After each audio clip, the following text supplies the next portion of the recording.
UP नगर निकाय चुनाव में जनता की राय। मुद्दा गंदगी को लेकर, मुद्दा सड़क गलियों को लेकर, मुद्दा नाली नालों की सफाई को लेकर। देखिए जनता की राय। निकाय चुनाव को लेकर लगभग सभी प्रत्याशी मैदान में आ चुके हैं। बात करते हैं जिला मेरठ के दोराला नगर पंचायत को, जहां पर आप देख सकते हैं अंजू गुप्ता अभी नामांकन कराकर यहां पर पहुंची है और काफी समय से समाज के रूप में, एक समाज सेविका के रूप में जुड़ी हुई है। स्वागत है आपका हमारे चैनल पर। किस तरह से ये टिकट और किस तरह से आपका चुनाव में दावेदारी रही? हम लोग समाज सेवा से काफी समय से जुड़े हुए थे। मैं बीजेपी की बहुत बहुत आभारी हूँ। उन्होंने हमारे इस कार्य को देखकर हमें टिकट के लिए उम्मीदवार सही उम्मीदवार चुना है।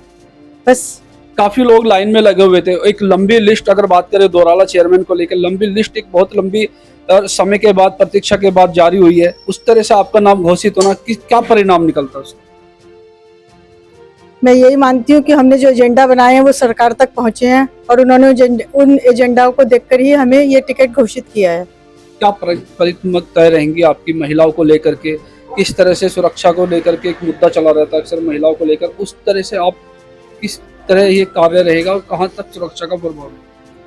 हमने महिलाओं के लिए अपने कार्यक्रम में सबसे पहले देखा है कि उनके लिए घर बैठे हुए व्यवसाय की हमने प्राथमिकता दी है कि बड़ी बड़ी कंपनीज को हम बुलाएं अपने शहर, अपने गांव में, दोराला में, और महिलाओं के लिए घर बैठे रोजगार हो।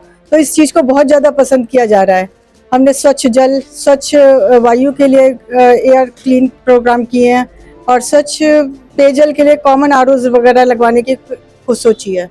अभी दोराला नगर पंचायत की अगर बात करें, एक मुद्दा काफी समय से छाया रहा, सर्दियों को देखे तो अलाव को लेकर के और आवारा गोवंश को लेकर के, जिसमें नगर पंचायत के सारे अधिकारी नदारद रहे। उस विषय में आगे चलकर किस तरह से कार्य करा पाए? देखिए, हमें ये पद संभालने दीजिए, उसके बाद देखते हैं किस तरीके से संभालते हैं। नगर पंचायत दोराला को लेकर क्या प्राथमिकताएं रहेंगी आप?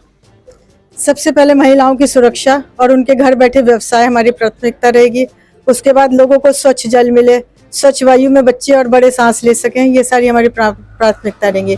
बच्चों के खेल के लिए हम स्टेडियम है उसका उद्धार करेंगे, उसमें कोच वगैरह अपॉइंट करेंगे जिससे कि बच्चों के लिए उनका पूरा मानसिक और शारीरिक डेवलपमेंट हो सके। चुनाव कुछ ही समय चुनाव में बचा है, वोटरों को लेकर के किस तरह का क्या संदेश रहेगा, क्या रहेगा? वोटर्स को लेके यही संदेश रहेगा कि वो हमें विश्वास दिखाएं, जिससे हमें उन लोगों की सेवा करने का मौका मिले और हम अच्छे से अच्छे कार्य कर सकें। हमने जो अपने चुनाव एजेंडा बनाए हैं उसमें बहुत सारी चीज़ें हैं, वो हम वोटर्स तक पहुंचा रहे हैं और हम यही कोशिश करेंगे हम उन सबको सरकार के द्वारा पूरी करें।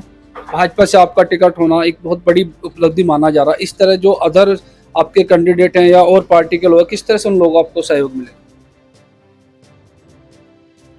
पार्टी से हमको पूरा सहयोग मिलेगा क्योंकि हमारे एजेंडा बहुत अच्छे हैं। हम लोगों के भलाई के लिए काम करना चाहते हैं, अपने क्षेत्र के विकास के लिए कार्य करना चाहते हैं, इसलिए हम सोचते हैं कि जरूर हमको सहयोग मिलेगा और हम ये चुनाव जीतेंगे।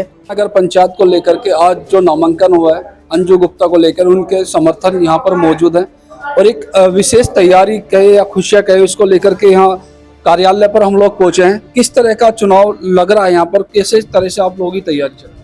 देखिए, हम लोग तैयारी पिछले काफ़ी सालों से कर रहे थे। सिर्फ चुनाव संबंधित नहीं, हम कार्य सेवा भाव से कर रहे थे इस क्षेत्र के विकास के लिए। लोगों की इच्छा हुई कि हम लोग चुनाव लड़ें। मेरे पिताजी स्वर्गीय श्री अजय गुप्ता जी, जो बहुत ज़्यादा समाज के लिए आगे काम करना चाहते थे, उनकी इच्छा थी कि समाज में आगे बढ़ के हम लोग इतना काम करें कि यहाँ क्षेत्र का उद्धार हो। क्षेत्र में बहुत सारी योजनाएँ ऐसी आएँ जो सरकार द्वारा आनी चाहिए किसी क्षेत्र के अंदर, तो हम पूरा प्रयास करेंगे कि उसको आगे लेके चलें। मूल रूप से देखा जाए तो दो समस्या ज्यादा होती है, सफाई को लेकर के और जल को लेकर के। आने वाले समय में अगर यहाँ से आप सीट निकालते हैं तो उन समस्या से कैसे निपटारा कर पाएंगे? सफाई और जल निकासी। भारत सरकार का ही एक कार्यक्रम है स्वच्छ पेयजल कार्यक्रम। उसमें ये हमारा हर क्षेत्रवासी का एक अधिकार है कि हर इंसान को, क्षेत्र में रहने वाले को स्वच्छ जल मिले। अब अगर सरकार ये पॉलिसीज देना चाहती है तो हम ग्रामीण क्षेत्रों के लोगों को ये पॉलिसीज इम्प्लीमेंट करना, कैसे करना, वो काम हम करवाएंगे। स्वच्छ जल हमारा एक अधिकार है, उसी को हम आगे लेके चलेंगे। हर घर में स्वच्छ जल का उद्देश्य हमारा है और बहुत जल्दी हम इस चीज़ को, जैसे ही चुनाव जीतते हैं, इस चीज़ को हम इम्प्लीमेंट करने की पूरा प्रयास करेंगे।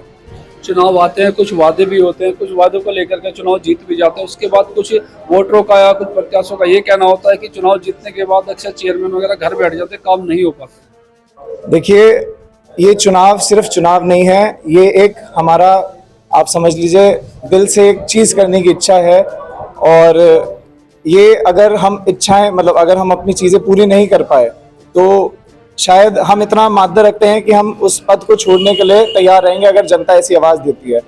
हम जनता के विश्वास से चुनाव लड़ रहे हैं और उसी विश्वास को आगे बढ़ाते हुए चुनाव जीतेंगे और आगे उनके लिए काम करेंगे।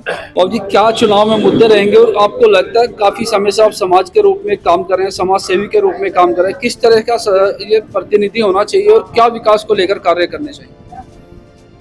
बहुत ज़्यादा समस्या दोराले में है।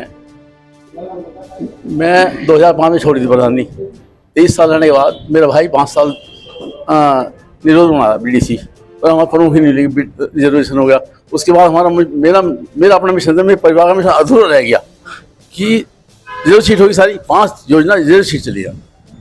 अब अगर मौका आया था, भाई ने बीड़ा उठाया था, चलो भाई हम साथ रहेंगे, जो मिशन अधूरा था भैया मैं पूरा करूँगा।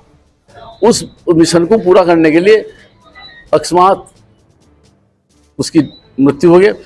मेरे भतीजे में जनून है, चुनाव का जनून है, पापा का मिशन पूरा करूँगा, चाहे कुछ भी हो, मिशन पूरा करना। इसने घोषणा कर दी कि मैं अगर नहीं मिशन पूरा करा तो 2 साल में पद छोड़ देंगे। चुनाव को लेकर परिवार किस तरह से खड़ा है साथ में? एक साथ खड़े सारे। प्राथमिकता रहेंगी जल निकासी को लेकर, गंदगी को लेकर, या वार्ड वासियों को समस्या लगातार बनी रहती है, कहीं पता लगता है कि चेयरमैन नदारद नहीं मिल पाता है, उसको लेकर के क्या रणनीति रहेगी? हम तो 24 घंटे सड़क पे रहते हैं और जो यहाँ पहले रहे लोग बता देंगे हमें, यहाँ भी रहे 24 घंटे सड़क पे रहते हैं और हर तरह तैयार हैं। दोराले की समस्या मेन पानी की है। कैंसर बहुत है यहाँ, बहुत कई 100 आदमी कैंसर डेथ हो चुकी है। सबसे समस्या पानी की है, सड़क की है। सड़क तो चलो हो रही हैं और होंगी, सरकार बहुत सुविधा दे रही है। उस सुविधा को ये पढ़े लिखे बच्चे आए हैं मैदान में, ये पूरी करेंगे और सरकार की योजना यहाँ पे लाएंगे जिससे जनता का हित हो। यूपी नगर निकाय चुनाव में जनता की राय, मुद्दा गंदगी को लेकर, मुद्दा सड़क गलियों को लेकर, मुद्दा नाली नालों की सफाई को लेकर। देखिए जनता की राय।